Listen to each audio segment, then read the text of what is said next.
Итак, дорогие наши пациенты, сейчас меняется сезон. Сезон переходит из зимы в весну. Погода у нас сейчас очень сильно сырая, ветреная, холодная, поэтому сейчас обостряются заболевания бронхолегочной группы. Хочу сегодня на них более подробно остановиться.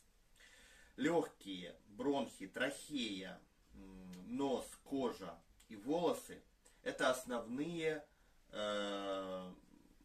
органы, которые связаны с бронхолегочной группой с точки зрения восточной медицины. Прежде всего нужно понять, что нос является окном легких. Зеркалом являются волосы, то есть то, что на руках, на ногах. Все волосы являются зеркалом легких. И кожа.